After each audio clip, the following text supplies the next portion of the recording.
আমরা যখন কারো সম্পর্কে কোনো কিছু বলি, বলার আগে কথাটা ভেবে নেওয়া উচিত।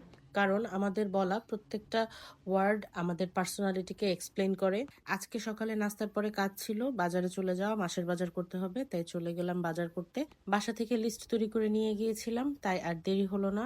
প্রয়োজনীয় জিনিসপত্র ঝটপট ট্রলিতে তুলে নিলাম। বাসায় এসে বাজারটা গোছাচ্ছি আর আপনাদের সাথে শেয়ার করছি। ধরেন আপনি কাউকে শিখানোর জন্য বললেন পজিটিভ বা নেগেটিভ কোনো কথা, কিন্তু সেই কথাটার পজিটিভ নেগেটিভ এনার্জিটা কিন্তু আপনার লাইফেই আগে পড়বে। কারণ আপনি যখন কাউকে পজিটিভ বা নেগেটিভ কোনো কিছু বলেন, তার মানে হচ্ছে আপনি তাকে জাজ করছেন। একটা কথা সবসময় মনে রাখবেন, জাজ করার মালিক একমাত্র আল্লাহ। আপনি বা আমি কেউই কিন্তু কাউকে জাজ করার কোনো রকম অধিকার রাখি না। কি, আমার কথাগুলো শুনে খুব বেশি নীতি কথা মনে হচ্ছে না? কিন্তু আসলে এটাই কিন্তু সত্যি। ছোটবেলা থেকেই ভালো ভালো কথা শিখে আসা আমরা অন্যের পোস্টে গিয়ে বাজে বাজে মন্তব্য করে আসি। সুযোগ পেলেই আমরা কারো পেছনে গিয়ে তার সম্পর্কে গীবত করি, তার সম্পর্কে মিথ্যা কথা বলি। কখনো কি ভেবে দেখেছেন এই মিথ্যা কথা বা এই গীবত দিয়ে আপনার কি কখনো কোনো উপকার হয়েছে কিনা?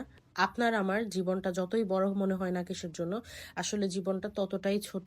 সেজন্য কোনো কিছু করার আগে বা কাউকে কোনো কিছু বলার আগে ভেবে নেওয়া উচিত।